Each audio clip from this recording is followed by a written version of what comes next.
Well, thank you so much, Madam Speaker. I rise today on an issue that's quite frankly very near and dear to my heart.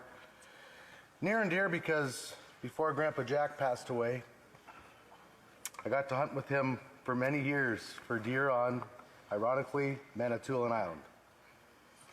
And I continue to, I'm very blessed to still have the opportunity to meet my father at 4:30 in the morning at his house to go chase wild turkeys with my Uncle Tom.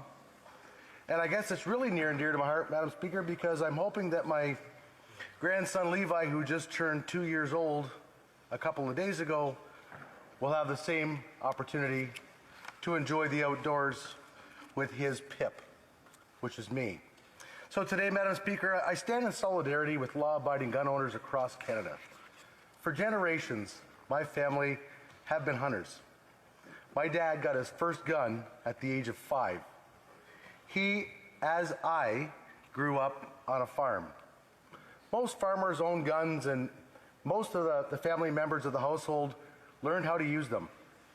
Besides supplementing their food supply, farmers use guns to keep predators from their livestock. From one generation to another, each was taught how to handle a gun safely and responsibly. My dad passed his knowledge and love of hunting to myself and my 2 brothers. Traditions are important, Madam Speaker. We need look no further than to First Nations who support these very same traditions. Hunters today still eat what they hunt and share with their wild game loving neighbors, just like I did Saturday night at the Gosfield North Sportsman's Club wild game dinner back in my riding, Madam Speaker. Hunters respect nature. We are the original conservationists.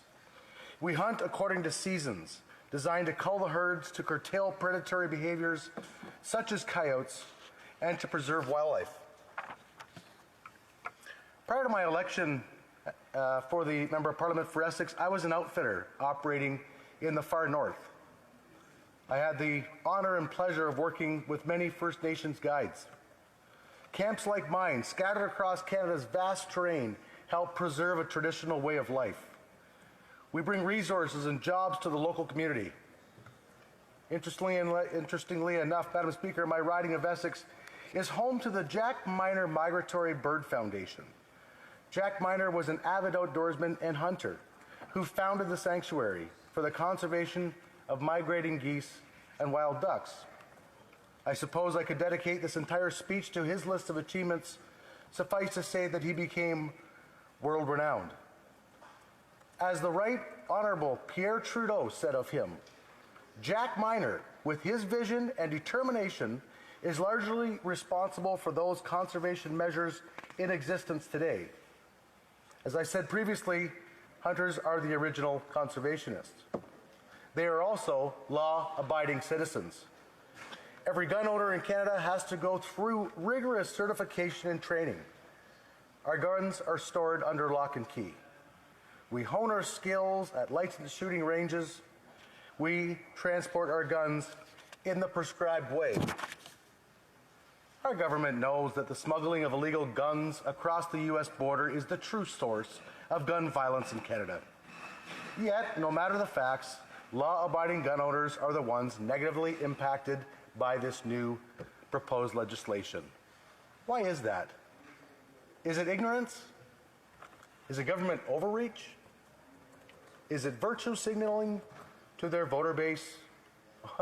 Or is it all of the above? Sadly, the proposed new gun law restrictions are based on emotion, not on facts. Bill C-21 is divisive.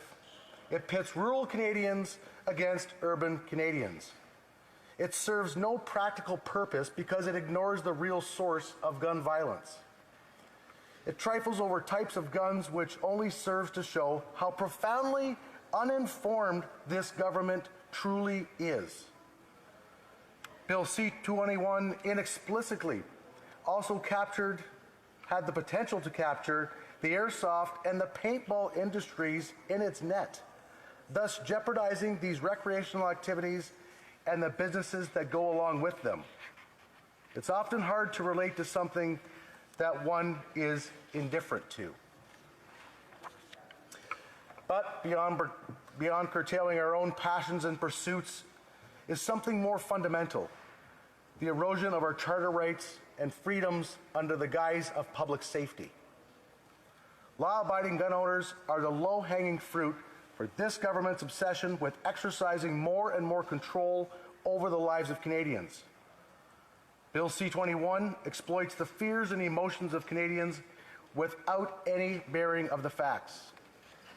It is yet another in a long line of such laws that represent a slow and steady erosion of a gun owner's charter, rights, and freedoms enshrined in our Constitution. My hope is to cast Bill C-21 in a light that even Canadians who are not recreational gun owners can find a point of agreement on what the government should do and, equally important, should not do to address gun crime. Madam Speaker, Canada is a democracy. The people elect their government, and the government serves the people. The Constitution of Canada is based on the rule of law. As long as citizens are obeying the laws of the land, they are free. They are to be free to go about their daily lives. For the government's part, those we elect to govern us are only to pass laws that are necessary and beneficial. Further, that the onus is on the government to prove that any restrictions on a citizen's liberty are necessary and beneficial. Every law that is restrictive in its nature must be thoroughly scrutinized and make a compelling case for this justification. There should be no benefit of the doubt, no arrogance squandering as facts, no cynical appeal to emotion. Our Constitution contains the Charter of Rights and Freedoms. What happens when our laws become unjust, as Bill C-21 is? Even more alarming, what happens next? Will this open the floodgates? Is the real goal to end gun ownership entirely? The fact is, those who commit violent crimes using a gun do not obey the law. Any law, no matter how restrictive, they always find an illegal way to acquire firearms, chiefly by smuggling. The government knows that. To my point about the need for balance to ensure laws are just, when regulations become too restrictive for the law-abiding enforcement, too lax for the criminal, the law becomes unjust. That is exactly what has happened with firearm owners in Canada. But this won't end with firearm owners. A government's appetite for control is only whetted by each new measure of control it seizes from its citizens. The only ones who can curb this appetite are the citizens themselves. Maybe hunting's not your thing, but you should be concerned nevertheless. We have seen what the government does with emergency powers under the Quarantine Act. 3 weeks into the pandemic, while Parliament's sole focus was providing families and business the income support they need, this Liberal government sought powers that would have given it unfettered control of the public purse until the end of December 2021. Conservatives fought back then, forced their hand, and have remained vigilant since. Since then, they have resisted accountability, rushed programs through Parliament, issued an order in Council on gun control, which is the basis for Bill C-21, and when Parliament finally returned to its full function after months of being shuttered, the Liberals gave us the wee scandal, Ethics Committee filibusters, and then prorogation to avoid scrutiny.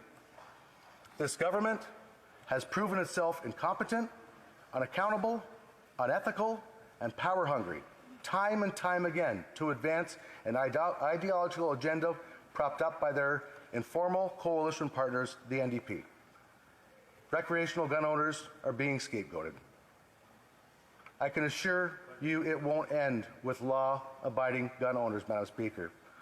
This government's sole focus should be an economic recovery plan and another to reopen our society, all rights restored.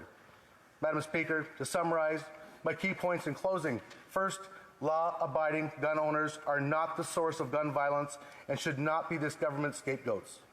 Second, that the government needs to focus on stopping the trafficking of illegal guns across the border. And lastly, Madam Speaker, let's uphold the Charter of Rights and Freedoms and cast this and every bill in this House in its bright light. Thank you, Madam Speaker.